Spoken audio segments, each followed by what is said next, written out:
Now, it's estimated that there are 1.4 million chronically lonely older people living in England, and sadly lockdown has only added to their feelings of isolation. Well, 98-year-old Bob Lowe is just one of the many who have struggled in lockdown. He's battled loneliness since losing his beloved wife, Kath, in 2011 and wrote this moving poem to express his feelings. I am alone. Now I know it's true. There was a time when we were two. Those are the days when we would chat and do little jobs like this and that. We'd go to the shops and select our meals. But now I'm alone. I know how it feels to have to cook or buy meals on wheels. The rooms are empty and there's not a sound, and I feel quite lost as I wander round to look for jobs that I can do to bring back those days when we were two.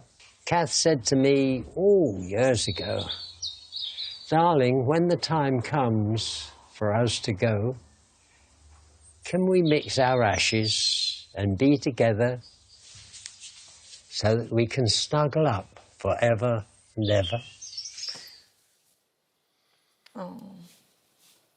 Oh, I know that. I hadn't heard that before. No, it's quite So powerful, Bob's isn't it? Yeah. poem became the inspiration for the charity The Silver Line, and we're going to be talking with the charity's founders. We have done a moment ago, Dame Esther Rantzen. First, we're joined by Bob now. Morning, Bob. Good morning, Bob. Morning to you. Top of the morning. Top of the Top morning. of the morning. Well, that was a very beautiful poem. that got us. Got yeah. Me, that's for sure. Tell me about Kath.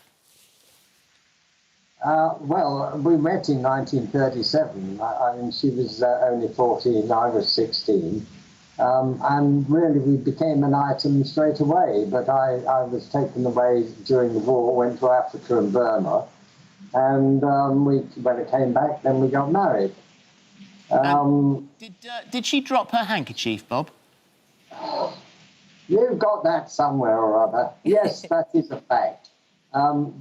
We both lived on either side of a park, and the gang of boys and ourselves and the girls would go over there in the evening. And yes, she did drop her handkerchief. And yes, I up, and from then on we became an item. But in those are the days when we liked to cuddle, but only in the pictures or holding hands when we were ice skating. Well, you had a very, very happy life together, full of love, and that's what inspired you to write that poem. And I'm so sorry, because 2011, after a battle with Alzheimer's, she passed away, and this has left a huge hole in your life, hasn't it? Absolutely. It's the sort of thing that you don't take on board for a while. I mean, I'd sit in the lounge and think, she's coming in the front door. She's been out shopping. She'll be back in a minute. But the minute grew to months, and that was it. Eventually you get to know that you are alone. It's very difficult when the weekends, very often if I go and make a cup of tea, I remember the days when I was round at her home and we were in the kitchen, and she'd be making a cup of tea and cutting some cake, and we'd have a cuddle because the rest of the family were in the lounge. And she was just sort of lovely. Everybody loved her anyway. She was small, and she used to say, good things come in small bright packets. And Bob, I mean, you have her pictures all over the place. You say good night to her, you say good morning to her every day, and then you wrote that poem. And that really struck a chord with Silverline, and when you sent it to Esther, we'll talk to Esther in just a moment, but for you, it was a case of wanting to write it down, wanting to say those words that embodied who she was. Did you imagine that poem would resonate around the world? Heavens, no. It was only a long shot that I sent it to Esther, because she'd written in the Daily Mail about her loneliness after Desmond died.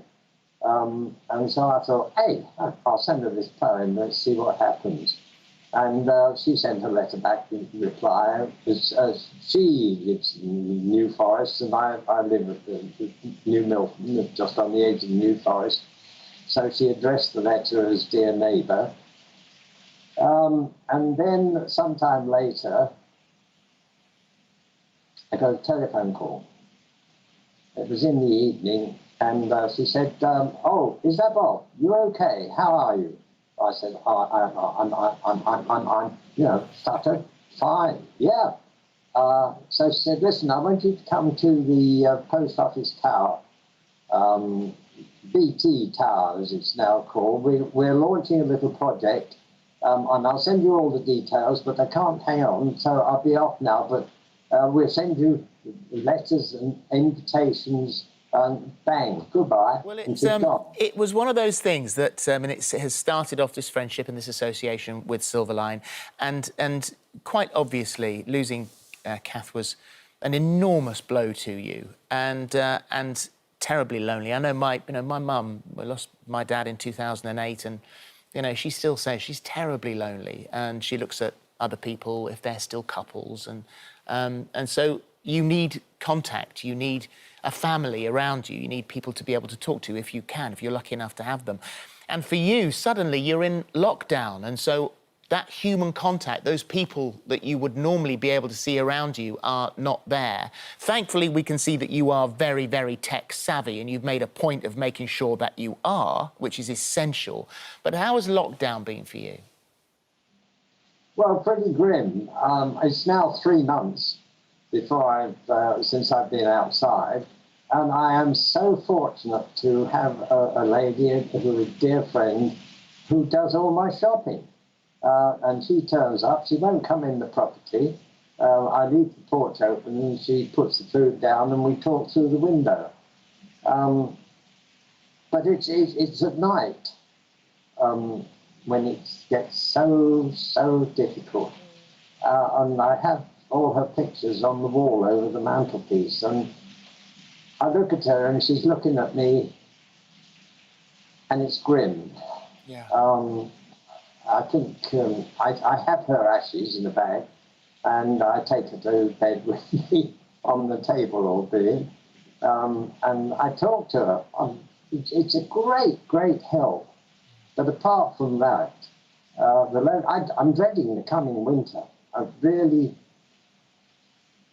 It's tough. It is so tough. And I guess, Esther, it would be a good time to talk to you really here, because, loneliness will always be there. And at the moment, it is definitely heightened by the fact that people are in lockdown or shielding, and they've been away from face contact with their loved ones.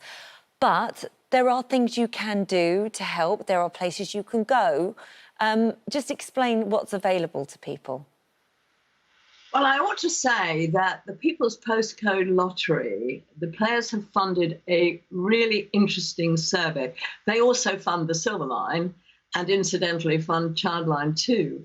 And what they have discovered is that it's not just old people that feel very lonely during lockdown, but children do too.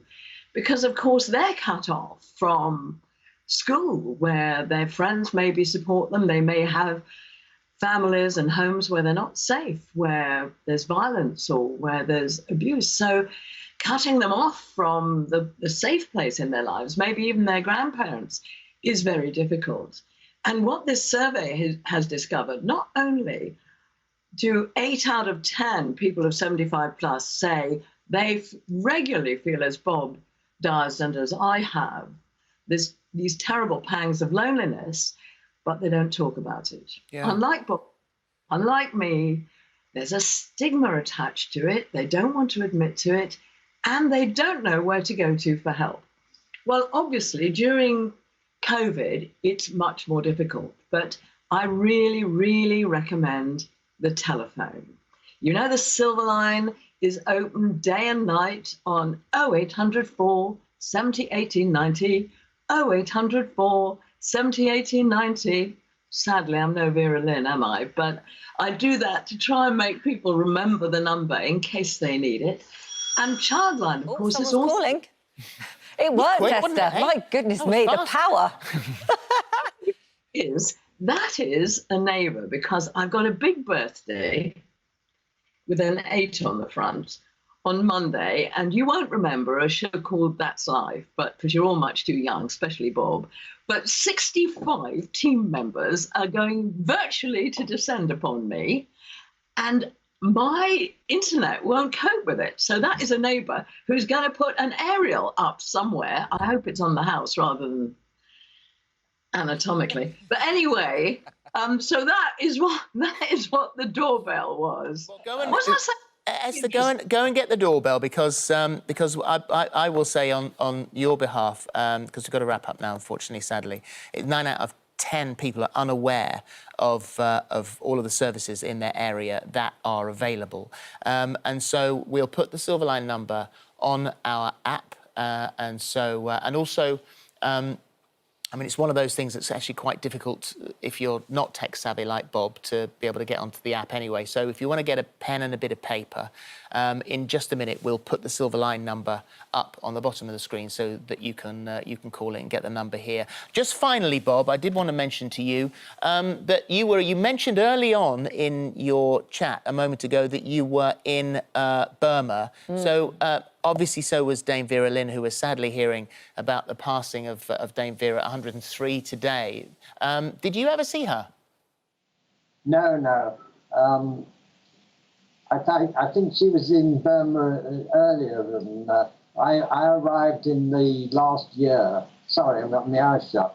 I arrived in the last year, 1945, and she was there earlier. I think 19. She meant so much to the troops, didn't she? It's impossible to express how much she meant to everyone. Absolutely. I mean, the guys would crowd up just to hear her singing. I'd hear her on the radio. And We'll Meet Again, all the tunes, the White Cliffs of Dover. It really grabbed you. And yeah, I remember that very clearly. Well, thank you, Bob. Thanks for joining us today. You take care of yourself. We put the thank you, Bob. Take care. We put the Silverline number, there it is, at the bottom of the screen. We'll leave it there for just a second, because you can grab a pen and a bit of paper if you want to write it down and give them a call. Reach out. There is help available. There's someone to talk to if you are incredibly lonely. So do reach out. And also, the good thing about it is that you may very well get in touch with someone else who's lonely, make friends out of it, and help them in the process as well. So that's the number, and hope that helps.